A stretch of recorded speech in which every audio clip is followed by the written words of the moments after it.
Bible prophecies revealed में एक बार फिर से आपका स्वागत है। और बाइबल प्रोफेसीज रिवील्ड के अंदर आज हम कुछ ऐसी भविष्यवाणियों के ऊपर अपना ध्यान केंद्रित करने जा रहे हैं जिन भविष्यवाणियों पर उस प्रकार से मसीहत के अंदर विचार नहीं किया जाता है। हम ऐसी कुछ भविष्यवाणियों को आज देखने जा रहे हैं, आज समझने जा रहे हैं, और जब आज का ये कार्यक्रम खत्म होगा उस समय तक आप इस बात की गंभीरता को समझ चुके होंगे कि आज जो विश्व के अंदर हो रहा है, इजराइल के अंदर जो हो रहा है, वो संयोगवश नहीं हो रहा है, लेकिन हजारों साल पहले ही बाइबल की भविष्यवाणियों में और जो यहूदी ग्रंथों की भविष्यवाणियां हैं उनके अंदर इन सब बातों को दर्ज किया गया है। और यशाया की किताब के अंदर वो भविष्यवाणी जो प्रदान की गई है उसके ऊपर भी अधिकतर मसीही लोग ध्यान नहीं देते हैं, लेकिन वो भविष्यवाणी आज हमारे समय के अंदर पूरी हो चुकी है। और उस भविष्यवाणी में क्या लिखा है आपके सामने पढ़ रहा हूं, यशाया उसका 11 अध्याय और उसके 14वें वचन के अंदर क्या लिखा हुआ है। वहां पे लिखा है, यहूदी लोग वापस अपने देश में लौटेंगे, परंतु वे पश्चिम की ओर फिलिस्तियों के कंधे पर झपट्टा मारेंगे और मिलकर पूर्वियों को लूटेंगे। वे एदोम और मोआब पर हाथ बढ़ाएंगे और अमोनी उनके अधीन हो जाएंगे। यहां पर यशाया ने 2750 साल पहले एक भविष्यवाणी प्रदान करी थी कि यहूदी लोग जब अपने देश में वापस लौटेंगे तो वो वापस जब लौटेंगे तो वो पश्चिम की ओर से फिलिस्तियों के कंधे के ऊपर झपट्टा मारेंगे। और इसी भविष्यवाणी के आधार पर जो 17वीं सदी के महान वैज्ञानिक थे सर आइजैक न्यूटन, उन्होंने अपनी पर्सनल डायरी के अंदर इस बात को लिखा था और उन्होंने इस बात को लोगों को बोला भी था कि यहूदी लोग जब भी अपने देश में वापस लौटेंगे तो वो आसमान के अंदर उड़ करके वापस लौटेंगे, क्योंकि यशाया ने इस बात की भविष्यवाणी की है।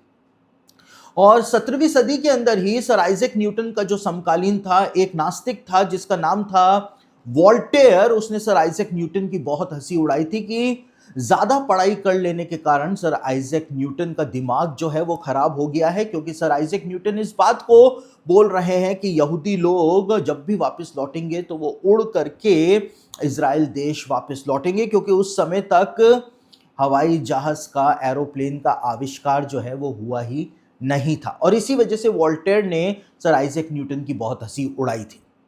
लेकिन जब 19वीं सदी के 20वीं सदी के आरंभ के अंदर जब ब्रिटेन का साम्राज्य जो था, इंग्लिश साम्राज्य जो था, वो पवित्र भूमि के ऊपर आ गया था और उसके बाद उन्होंने 1936 में तेल अवीव के अंदर एक एयरपोर्ट को बनाया था। और वो एयरपोर्ट जो है उसकी लोकेशन यदि आप देखेंगे तो वो बहुत ही स्पेसिफिक लोकेशन है, क्योंकि तेल अवीव में जिस जगह के ऊपर वो एयरपोर्ट बनाया गया था, बाइबल के जमाने में जो भूमध्य सागर की कोस्ट लाइन थी इजराइल की, वहां पर फिलिस्ती लोग रहा करते थे।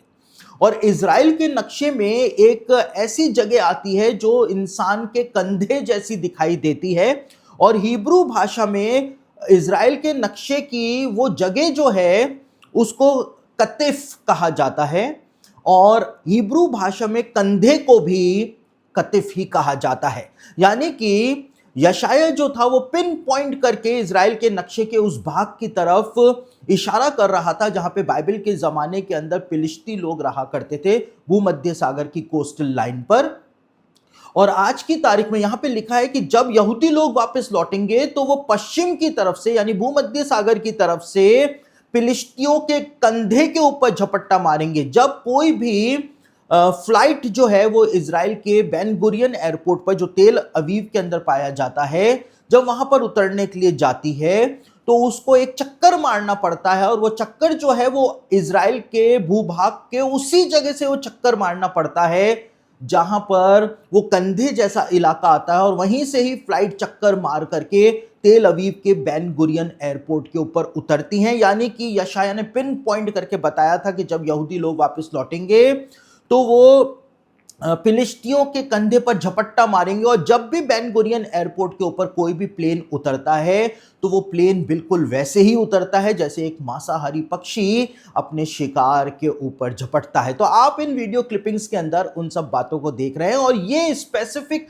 वीडियो क्लिपिंग जो आप देख रहे हैं ये खुद मैंने बनाई थी जब हम बेन गुरियन एयरपोर्ट के ऊपर लैंड हुए थे, और उसी जगह से जो कंधे जैसा इलाका है इजराइल के नक्शे के अंदर, उसी जगह से हमारे प्लेन ने भी चक्कर मारा था और वहीं से ही फिर वो जाकर के तेल अवीव के अंदर लैंड हुआ था। तो यशायाह ने स्पेसिफिकली पिन पॉइंट करके अंत के दिनों की एक भविष्यवाणी जो है वो हमको बताई थी, लेकिन क्योंकि हम इजराइल के भूभाग के बारे में ज़्यादा कुछ नहीं जानते हैं, हिब्रू भाषा के बारे में ज़्यादा कुछ नहीं जानते हैं, इसलिए हम इस भविष्यवाणी को समझ नहीं पाते।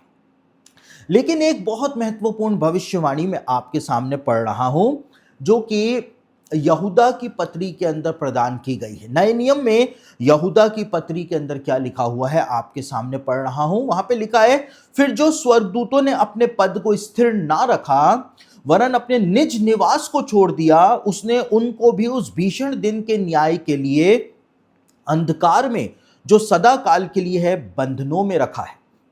जिस रीति से सदोम और अमोरा और उनके आसपास के नगर जो इनके समान व्यभिचारी हो गए थे और पराये शरीर के पीछे लग गए थे, आग के अनंत दंड में पड़कर दृष्टांत ठहरे। यहां पर इन वचनों के अंदर यहूदा की पत्री में बताया हुआ है कि सदोम और अमोरा के लोग जो थे वो व्यभिचारी हो गए थे और पराये शरीर के पीछे लग गए थे। उत्पत्ति की पुस्तक को जब हम पढ़ते हैं तो हमको ये बात समझ में आती है कि सदोम और अमोरा के लोग जो थे वो होमोसेक्सुअल्स हो गए थे और इसी वजह से परमेश्वर का दंड उनके ऊपर आया था। लेकिन यहां पर एक दूसरी बात जो है वो यहूदा के द्वारा बताई गई है और यहूदा ने कहा है कि सदोम और अमोरा के लोग व्यभिचारी तो हो ही गए थे, लेकिन लिखा हुआ है कि वो पराये शरीर के पीछे लग गए थे। यहां पर जो पराया शरीर शब्द इस्तेमाल किया गया है यहूदा की पत्री में हिंदी अनुवाद में, आप इंग्लिश की बाइबल पढ़ें तो इंग्लिश अनुवाद में लिखा हुआ है स्ट्रेंज फ्लैश, यानी कि अजीब मांस के वो पीछे पड़ गए थे। अब वो अजीब मांस क्या था वो तो हमको नहीं पता है। कई सारी यहूदी कमेंट्रीज बताती हैं कि वो दुष्ट आत्माओं के साथ भी संबंध उन्होंने बनाने शुरू कर दिए थे। अब कैसे कर दिए थे, दुष्ट आत्माएं संबंध कैसे बनाती हैं वो मुझको नहीं पता है, ना ही मैं उसको डिस्क्राइब कर सकता हूं, ना एक्सप्लेन कर सकता हूं। लेकिन यहां पर लिखा है कि सदोम और अमोरा के लोग जो थे वो पराये शरीर यानी कि स्ट्रेंज फ्लैश के पीछे पड़ गए थे। और यीशु मसीह ने लूका रचित सुसमाचार के 17वें अध्याय में कहा कि जो लूत के दिनों में हुआ था वही मेरे वापस आने से पहले घटित होगा। यानी कि लूत के दिनों में सदोम और अमोरा के लोग होमोसेक्सुअल्स तो हो ही गए थे, लेकिन साथ ही साथ वो पराये शरीर स्ट्रेंज फ्लैश अजीब मांस के पीछे भी पड़ गए थे। और ये अजीब मांस क्या था हमको नहीं पता है, लेकिन जो यीशु मसीह ने कहा कि लूत के दिनों में जो हुआ सदोम और अमोरा में वही मेरे वापस आने से पहले दोहराया जाएगा, और आज वैसा होना शुरू हो गया है। किसी हद तक हम उस बात को मान सकते हैं। कैसे मान सकते हैं? आज जापानीज साइंटिस्ट जो हैं उन्होंने ह्यूमन रोबोट्स बनाए हैं, और ह्यूमन रोबोट्स को यदि आप देखेंगे तो आप हैरान हो जाएंगे, क्योंकि वो पूरी तरह से इंसान की तरह दिखाई देते हैं।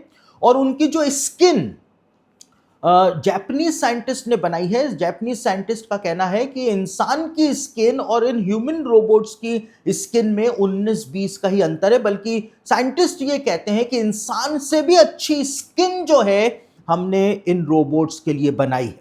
और आप उन रोबोट्स को देखेंगे तो इतने सुंदर वो रोबोट्स जो हैं वो उन्होंने बनाए हैं, लड़कियां बनाई हैं और लड़के बनाए हैं। और जापानीज लड़के जो हैं वो अब शादियां नहीं कर रहे हैं एक रिपोर्ट के अनुसार, और जापानीज लड़के जो हैं वो अब उन रोबोट्स को खरीद करके ही घर पर ला रहे हैं और उन्हीं के साथ वो संबंध भी बना रहे हैं, जो कि एक भयानक बात है। जैसा लिखा है वो अजीब मांस स्ट्रेंज फ्लैश के पीछे पड़ गए थे। और इसी प्रकार से जो जापानीज लड़कियां हैं वो लड़कों से विवाह ना करके अब इन रोबोट्स को खरीद रही हैं। भारतीय मुद्रा के अनुसार 17 लाख रुपए का एक ह्यूमन रोबोट जापान के अंदर बिक रहा है, अमेरिका के अंदर बिक रहा है। और इन रोबोट्स की जो मांग है वो पूरी दुनिया के अंदर बढ़ती चली जा रही है, क्योंकि ये कभी बुजुर्ग नहीं होते हैं, इनके झुर्रियां नहीं आती हैं, ये हैंडसम के हैंडसम रहते हैं, सुंदर की सुंदर रहते हैं, और इस वजह से इनको ज्यादा पसंद किया जा रहा है। यानी कि वही बात जो सदोम और अमोरा में हो रही थी किसी हद तक, कि वो पराये शरीर के पीछे स्ट्रेंज फ्लैश के पीछे लग गए थे, एक अजीब मांस के पीछे वो लग गए थे और व्यभिचारी हो गए थे। उसी प्रकार से एक अजीब मांस जो है, एक स्ट्रेंज फ्लैश जो है आज अस्तित्व में आ गया है। और अभी जापानीज साइंटिस्ट ने कहा है कि अभी तक तो इन रोबोट्स के अंदर सिर्फ आर्टिफिशियल इंटेलिजेंस उन्होंने डाली है, लेकिन कुछ समय बाद वो आर्टिफिशियल सुपर इंटेलिजेंस इनके अंदर डालने जा रहे हैं, जिसके द्वारा वो आईवीएफ का जो प्रोसीजर होता है वो भी अब ये ह्यूमन रोबोट्स जो हैं, फीमेल रोबोट्स जो हैं, वो अपने अंदर ही उसको, वो पूरी लेबोरेटरी जो है उसको जनरेट कर सकेंगी और ये संतान उत्पन्न करके भी एक व्यक्ति को दे सकेंगी। तो ये सब कुछ कैसे होगा, ये एक परिकल्पना सा लगता है, लेकिन जापानीज साइंटिस्ट कह रहे हैं कि ऐसा इन विट्रो फर्टिलाइजेशन का जो प्रोसेस है वो इनकी गर्भ के अंदर ही वो बनाने का प्रयास करने में लगे हुए हैं और आर्टिफिशियल सुपर इंटेलिजेंस के द्वारा ऐसा हो भी जाएगा। तो ये बात जो है, जो कि यहूदा की पत्री में एक झलक के तौर पर बताई गई है, यीशु मसीह ने जो कहा कि जो लूत के दिनों में हुआ मेरे वापस आने से पहले दोहराया जाएगा, वैसा एक बार फिर से दूसरे तरीके से आज दोहराया जा रहा है। उसके बाद एक कलीसियाई लेख हुआ करता था प्रथम शताब्दियों का, और प्रारंभिक सदियों में एक कलीसियाई लेख था जिसको दित्खे के नाम से जाना जाता था। और दित्खे का मतलब होता है 12 प्रेरितों की शिक्षा, यानी 12 प्रेरित जो शिक्षा प्रथम शताब्दी में कलीसिया को दिया करते थे, उन शिक्षाओं को एक लेख के अंदर कंपाइल किया गया था और उसी को द दित्खे के नाम से जाना जाता है। और दित्खे के अंदर अंत के दिनों के मसीहों का हाल क्या हो जाएगा, वो भविष्यवाणी जो है वो प्रदान की गई है। और क्या लिखा हुआ है आपके सामने पढ़ रहा हूं, दित्खे के सेक्शन 15 के अंदर क्या लिखा है, क्योंकि अंतिम दिनों में झूठे भविष्यवक्ता और भरमाने वाले मसीहत के अंदर बहुत बढ़ जाएंगे, और जो मसीही भेड़े हैं वो भेड़िया बना दी जाएंगी, और प्रेम बैर बना दिया जाएगा, और अधर्म के बढ़ने से वे एक दूसरे से बैर रखेंगे और एक दूसरे को सताएंगे और एक दूसरे को सौंप देंगे, यानी अन्य जातियों को सौंप देंगे। तब जगत का भरमाने वाला परमेश्वर के पुत्र के रूप में प्रकट होगा और चिन्ह और अद्भुत काम दिखाएगा और पृथ्वी उसके हाथ में कर दी जाएगी। यहां पर एक बात बताई हुई है जिसको हमको बहुत गंभीरता से समझना पड़ेगा। यहां पर इस बात को बताया गया है कि अंतिम दिनों में मसीहत के अंदर झूठे भविष्यवक्ता और भरमाने वाले बहुत ज्यादा बढ़ जाएंगे। ये 12 प्रेरितों की शिक्षा थी जो प्रभु प्रारंभिक सदी के अंदर दे करके गए थे, और यहां पे लिखा है कि मसीही भेड़े जो है वो भेड़ियों के अंदर तब्दील कर दी जाएंगी, यानी ऐसे अगुवे आएंगे अंत के दिनों में जो मसीहों के अंदर जहर घोल करके एक अच्छी खासी मसीही भेड़ को वो भेड़िए के अंदर तब्दील कर देंगे, और मसीहों का प्रेम खत्म हो जाएगा। मसीही लोग आपस में लड़ने लगेंगे, झगड़ने लगेंगे, एक दूसरे की चुगली खाने लगेंगे, एक दूसरे को बदनाम करने लगेंगे, और यही वो स्पेसिफिक समय होगा जब एंटी क्राइस्ट यानी जगत का भरमाने वाला इस दुनिया के अंदर प्रकट होगा। और जब ये सब कुछ आज हो रहा है, मसीहत के अंदर झूठे भविष्यवक्ता और भरमाने वाले हद से ज्यादा बढ़ चुके हैं। बाइबल की शिक्षाओं का प्रचार ना करके कुछ और ही प्रचार जो है वो आज कलीसियाओं के अंदर किया जा रहा है।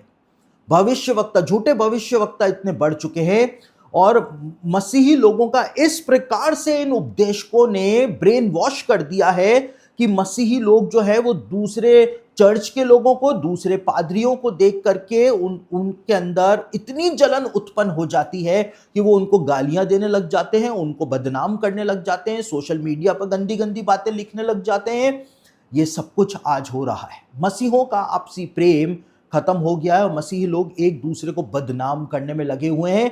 दित्खे की जो शिक्षा थी, 12 प्रेरितों की जो शिक्षा थी, वो ये थी कि जब ऐसा होना शुरू हो जाएगा अंत के दिनों में, ये वो एग्जैक्ट टाइम होगा जब एंटी क्राइस्ट, मसीह विरोधी इस संसार के अंदर प्रकट हो जाएगा। और हम उस स्पेसिफिक टाइम के ऊपर आज खड़े हुए हैं जब बिल्कुल ऐसा का ऐसा हमको आज देखने को मिल रहा है, बिल्कुल ऐसा का ऐसा आज हो रहा है।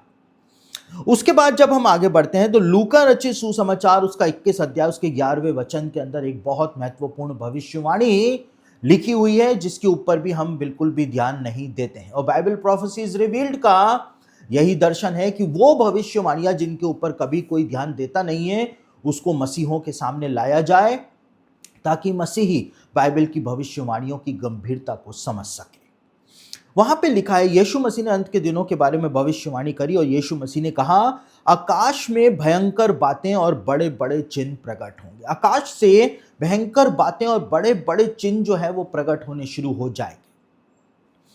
आज पूरी दुनिया के अंदर एक प्रश्न जो है उसको लेकर के सनसनी फैली हुई है, और वो प्रश्न ये है कि भारी अंतरिक्ष से एलियंस जो हैं वो पृथ्वी के ऊपर आने वाले हैं, पर ग्रहवासी जो हैं वो पृथ्वी के ऊपर आने वाले हैं। और अमेरिका का जो पेंटागन है, रक्षा विभाग जो है, उसने भी इस बात को मान लिया है कि भारी अंतरिक्ष के जीव जो हैं वो निरंतर पृथ्वी के ऊपर आ रहे हैं। उन्होंने मान लिया है। यीशु मसीह ने कहा था, आकाश में भयंकर बातें और बड़े बड़े चिन्ह प्रकट हो जाएंगे। और जब अमेरिका के रक्षा विभाग ने इस बात को मान लिया है कि भारी अंतरिक्ष के जीव, वो एलियंस प्राणी जो हैं वो पृथ्वी के ऊपर निरंतर आ रहे हैं, तो ये बात जो है वो मजाक में उड़ाने वाली बात अब नहीं रह गई। अमेरिका के भूतपूर्व राष्ट्रपति ओबामा जो हैं, उन्होंने भी कुछ साल पहले इस बात को कहा था कि हमारे पास पूरे प्रमाण हैं कि भारी अंतरिक्ष के जीव जो हैं वो पृथ्वी के ऊपर आते हैं। यहाँ तक कि एलन मस्क ने भी इस बात की रजामंदी दे दी है कि एलियंस का अस्तित्व पाया जाता है, यानी कुछ ना कुछ हिंट एलन मस्क के पास भी मौजूद है। कनाडा के जो फॉर्मर डिफेंस मिनिस्टर थे, यानी भूतपूर्व रक्षा मंत्री जो थे, उन्होंने सोफी के प्रोग्राम के ऊपर अपने इंटरव्यू में इस बात को माना था कि कैनेडियन सरकार के पास पूरे एविडेंसेस मौजूद हैं जो इस बात को बताते हैं कि भारी अंतरिक्ष के जीव, ये एलियन प्राणी जो हैं, ये पृथ्वी के ऊपर निरंतर आ रहे हैं और इनसे हमको बहुत ज्यादा खतरा हो गया है। साथ ही साथ 2019 में जब डोनाल्ड ट्रंप अमेरिका के राष्ट्रपति थे, उस समय डोनाल्ड ट्रंप ने एक फोर्स बनाई थी जिसका नाम था यूनाइटेड स्टेट्स स्पेस फोर्स। और उस समय से ही ये प्रश्न जो है दुनिया में उठना शुरू हो गया था कि स्पेस में ऐसा कौन सा खतरा है जिसके लिए अमेरिका जैसी महाशक्ति ने एक स्पेस फोर्स जो है उसको बनाया है। यानी कि कुछ ना कुछ बात हो रही है जिसके बारे में हमको पता ही नहीं। लेकिन प्रश्न ये उत्पन्न होता है कि भारी अंतरिक्ष से आखिर आ कौन रहा है? क्या भारी अंतरिक्ष से एलियंस आ रहे हैं या भारी अंतरिक्ष से कोई और पृथ्वी के ऊपर आने का प्रयास कर रहा है? प्रकाशित वाक्य की भविष्यवाणी के अंदर इस बात को बताया हुआ है कि अंत के दिनों में भारी अंतरिक्ष के जीव जो हैं, आउटर स्पेस से आने वाले जीव जो है वो पृथ्वी के ऊपर आएंगे ही आएंगे। और कहां पर लिखा हुआ है? प्रकाशित वाक्य उसका 12 अध्याय 7 से लेकर 9 वचनों को जब हम पढ़ें तो वहां पर इस बात को बताया हुआ है कि स्वर्ग में लड़ाई हुई, मिकाइल और उसके दूत जो थे वो शैतान और उसके दूतों से लड़ने को निकले और स्वर्ग पर भयानक लड़ाई हुई। और उस भयानक लड़ाई के परिणाम स्वरूप मिकाइल और उसके दूतों ने शैतान और उसके दूतों को हरा दिया और शैतान और उसके दूतों को नीचे पृथ्वी के ऊपर गिरा दिया और शैतान और उसके दूत नीचे पृथ्वी के ऊपर अंत के दिनों में उतर आएंगे। ये बात प्रकाशित वाक्य में लिखी हुई है। तो आउटर स्पेस के जो प्राणी हैं, जो जीव हैं, वो पृथ्वी के ऊपर उतर आएंगे अंत के दिनों में। ये बात जो है वो प्रकाशित वाक्य की भविष्यवाणी बताती है। और आज जो है पूरी दुनिया के अंदर इस बात को बोला जा रहा है कि भारी अंतरिक्ष के जीव जो हैं वो पृथ्वी के ऊपर आने वाले हैं। कुछ तो ऐसे सिग्नल्स, कुछ तो ऐसे संकेत उनको मिलने शुरू हो गए हैं जिसकी वजह से ये बात जो है वो बोली जानी शुरू हो गई है। और बाइबल के अंदर मत्ती रचित सुसमाचार उसका 24 अध्याय उसके 29वें वचन में यीशु मसीह ने खुद कहा था कि अंत के दिनों में तारे जो हैं वो आकाश से नीचे पृथ्वी पर गिर पड़ेंगे। और बाइबल की भविष्यवाणियों में तारे जो हैं वो स्वर्गदूतों के प्रतीक जो है वो बताए गए हैं। और जैसा कि हमको प्रकाशित वाक्य 12 अध्याय में भी वो प्रतीक जो है वो देखने को मिलता है कि उस शैतान ने अपने पूंछ से तारों की 1/3 को पृथ्वी के ऊपर डाल दिया, यानी अपने दूतों को उसने पृथ्वी के ऊपर डाल दिया। तो तारे जो हैं वो अंत के दिनों में पृथ्वी के ऊपर गिराए जाएंगे, बाहरी अंतरिक्ष के जीव पृथ्वी पर उतर आएंगे। ये बात बाइबल की भविष्यवाणियां बताती हैं। आज भारत के अंदर इन सब बातों को यदि बोला जाए तो भारत के अंदर इन सब बातों का मजाक बनाया जाता है, लेकिन अमेरिका के अंदर और यूरोप के अंदर इन बातों को बहुत सीरियसली आज लिया जा रहा है। और हर घर में और हर बाइबल स्टडी के अंदर इन बातों को भी डिस्कस किया जा रहा है, क्योंकि वो समझ चुके हैं कि कुछ हो रहा है जो समझ में नहीं आ रहा है। अभी बीते साल ही अमेरिका के अंदर दिसंबर 2024 से कुछ ड्रोन्स जो थे वो आसमान के अंदर देखे जा रहे थे और उनको अमेरिकी सरकार ड्रोन्स बोल रही थी, लेकिन वो इतने बड़े बड़े यान थे कि इतने बड़े ड्रोन्स इंसान के पास अभी है ही नहीं। बस के आकार के ड्रोन थे, प्लेन के आकार के ड्रोन थे। प्लेन, हालांकि प्लेन के आकार के ड्रोन इंसान के पास हैं, लेकिन वो मिलिट्री ड्रोन नहीं थे। और वो अजीब प्रकार के जो ड्रोन थे, जो एसयूवी होती है उस आकार के ड्रोन थे। अमेरिका के राष्ट्रपति डोनाल्ड ट्रंप उस समय इलेक्शन जीते ही जीते थे और उन्होंने कहा था, अमेरिकी जो आर्मी थी उसको कहा था कि इनको शूट डाउन किया जाए, ये कहां से आ रहे हैं कुछ पता नहीं चल रहा है। लेकिन जो मिलिट्री थी उसने डोनाल्ड ट्रंप को ये जवाब दिया था कि हम इन ड्रोन्स को नहीं मार गिरा सकते हैं। अमेरिकन आर्मी को, जो कि दुनिया की सबसे ताकतवर सेना है, फोर्स है, उसको किसका डर था जिसकी वजह से उन्होंने डोनाल्ड ट्रंप को कहा था कि हम इनको मार के नहीं गिरा सकते हैं? ऐसी क्या बात थी? और वो अचानक से ही वो ड्रोन्स जो रोज रात को आसमान के अंदर अमेरिका में दिखाई दे रहे थे, वो अचानक से ही गायब हो गए और उसके बाद दिखाई नहीं दिए। और वो मिस्ट्री आज तक सुलझ नहीं पाई है कि वो क्या था जो अमेरिका के आसमानों के अंदर दिखाई दे रहा था। यानी कि कुछ हो रहा है, आसमान में भयंकर बातें और बड़े बड़े चिन्ह प्रकट हो रहे हैं, लेकिन हम उन बातों को समझ नहीं पा रहे हैं और ना इस बात को समझ पा रहे हैं कि हम अंत के दिनों में अपना जीवन व्यतीत कर रहे हैं। एक और भविष्यवाणी यदि हम देखें तो मत्ती रचित सुसमाचार उसका 24 अध्याय और उसके 14 वचन के अंदर यीशु मसीह ने कहा था, राज्य का यह सुसमाचार सारे जगत के अंदर प्रचार किया जाएगा कि सब जातियों पर गवाही हो, तब अंत आ जाएगा। और ये भविष्यवाणी जो है वो एक बहुत ही स्पेशल भविष्यवाणी मसीहत के अंदर मानी जाती है। पूरी दुनिया के अंदर सुसमाचार प्रचार करने का काम यीशु ने अपने शिष्यों को सौंपा था, लेकिन अपने जीवन काल में शिष्य जो थे उन्होंने काफी प्रचार किया, लेकिन पूरी दुनिया के अंदर वो सुसमाचार प्रचार नहीं कर पाए थे। यीशु मसीह ने कहा अंत के दिनों में इस काम को किया जाएगा। और कैसे किया जाएगा? आज जब टेक्नोलॉजी जो है उसका इतना ज्यादा विकास हो गया है और उस टेक्नोलॉजी की वजह से पूरी दुनिया में एक साथ सुसमाचार का प्रचार आज किया जा सकता है। यदि एक व्यक्ति के पास आज मोबाइल फोन है, स्मार्टफोन है, तो वो मोबाइल फोन जो है उसको ये काबिलियत प्रदान करता है कि वो घर में बैठे हुए सुसमाचार प्रचार कर सकता है, टीचिंग दे सकता है, सुसमाचार की घोषणा कर सकता है और एक गवाह जो है वो बन सकता है।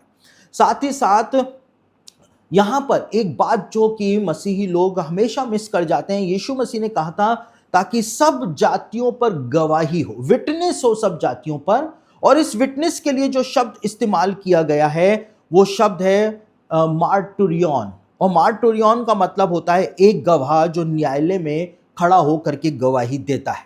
और प्राचीन समय में जो लोग न्यायालय में खड़े होकर के गवाही दिया करते थे उनको जान का बहुत खतरा होता था, क्योंकि वो सच बात बोला करते थे। यानी यीशु मसीह ने जब इस शब्द का इस्तेमाल किया ताकि सब जातियों पर गवाही हो, इस शब्द का इस्तेमाल जब यीशु ने ग्रीक भाषा में किया तो इस यीशु के कहने का मतलब यह था कि अंत के दिनों में सुसमाचार सारे जगत में प्रचार तो किया जाएगा ही जाएगा, लेकिन जो सुसमाचार प्रचार किया जाएगा उससे जो लोग होंगे, जो गवाह बनेंगे, जो प्रचार करेंगे, उनको जान का खतरा भी होगा, उनको मारा जाएगा, उनको सताया जाएगा, उनको कोर्ट कचहरियों में घसीटा जाएगा। यीशु ने इस बात की भविष्यवाणी भी साथ में प्रदान करती थी। और इसी वजह से आज पूरी दुनिया के अंदर हर साल 2,15,00,000 मसीही लोग जो हैं उनके ऊपर सताव किया जाता है, क्योंकि वो सुसमाचार की गवाही दे रहे। तो बाइबल की भविष्यवाणियां आज अद्भुत रूप से पूरी हो रही हैं और बाइबल प्रोफेसीज रिवील्ड का यही उद्देश्य है कि इन भविष्यवाणियों को लिटरल सेंस में आपके सामने हम लेकर आ सकें। Praise the Lord. दोस्तों, एक बहुत ही अच्छी सूचना लेकर के आप लोगों के सामने मैं इस समय हाजिर हुआ हूं। लंबे समय से आप लोगों के द्वारा हमसे ये आग्रह किया जा रहा था कि हम आप लोगों के लिए एक प्रेयर सेंटर अपने ऑफिस के अंदर स्थापित करें। तो आपको जान करके खुशी होगी कि एक प्रेयर सेंटर जो है अब हमने अपने ऑफिस के अंदर स्थापित कर दिया है, जो आपको प्रार्थना सहयोग देने के लिए हर समय अवेलेबल रहेगा। तो आप यदि आप प्रार्थना सहयोग चाहते हैं या आप अपने प्रार्थना निवेदन देना चाहते हैं, तो आप हमारे ऑफिस के प्रेयर सेंटर के अंदर अपने प्रार्थना निवेदन भेज सकते हैं। यदि आप फ़ोन के ऊपर प्रार्थना कराना चाहते हैं, तो भी आप हमारे ऑफिस के अंदर जो प्रेयर सेंटर है, रहोबोथ प्रेयर सेंटर जो है, उसमें कॉल करके प्रार्थना करवा सकते हैं, अपने प्रार्थना निवेदन दे सकते हैं। और अभी ये सर्विस जो है, वो 10 बजे से 5 बजे तक अवेलेबल है कि आप फ़ोन करके प्रार्थना करा सकते हैं। लेकिन यदि आप सिर्फ प्रार्थना निवेदन भेजना चाहते हैं, तो व्हाट्सएप के ऊपर आप अपने प्रार्थना निवेदन दिन के किसी भी समय पर भेज सकते हैं और हमारे प्रेयर वॉरियर जो हैं वो निरंतर आपके लिए प्रार्थना करेंगे, निरंतर प्रार्थना के अंदर आपको उठाए रखेंगे। तो स्क्रीन के ऊपर जो नंबर्स आपको दिखाई दे रहे हैं, आप इन नंबर्स पर फोन करके हमारे प्रेयर सेंटर जो है, रहोबोथ प्रेयर सेंटर के जो प्रेयर वॉरियर्स हैं, उनके साथ आप संपर्क कर सकते हैं और अपने लिए प्रार्थना करवा सकते हैं, ताकि हमारे अपने प्रार्थना निवेदन जब आप भेजेंगे तो हमारे प्रार्थना योद्धा जो हैं वो बोझ के साथ आपके लिए प्रार्थना करेंगे। और हम किसी को भी व्यक्तिगत रूप से अपने प्रेयर सेंटर पर आने की अनुमति नहीं देते हैं। तो आप लोग हमारे प्रेयर वॉरियर्स से जिद मत करिएगा कि हमको वहाँ पर ऑफिस में आकर के ही प्रार्थना करानी है, हम किसी को भी अलाउ नहीं करते हैं। तो आपका जो भी प्रेयर रिक्वेस्ट है वो आप व्हाट्सएप के ज़रिए टेक्स्ट मैसेज हमको कर सकते हैं, या यदि आपको फ़ोन पे प्रार्थना करानी है तो आप हमारे ऑफिस में प्रेयर सेंटर में फ़ोन करके आप फ़ोन के ऊपर भी प्रार्थना जो है वो करा सकते हैं। तो ये रहोबोथ प्रेयर सेंटर जो है, इसकी शुरुआत हमने कर दी है और प्रभु ज़रूर से इस बात को चाहेगा कि इसके द्वारा परमेश्वर की महिमा हो और आप लोगों की प्रार्थनाओं का उत्तर जो है वो जल्द से जल्द प्रभु के पास से आने पाए। तो आप अब इस सुविधा का लाभ उठाएं। हमारे ऑफिस के अंदर प्रार्थना योद्धाओं से आप इन नंबरों पर संपर्क कर सकते हैं।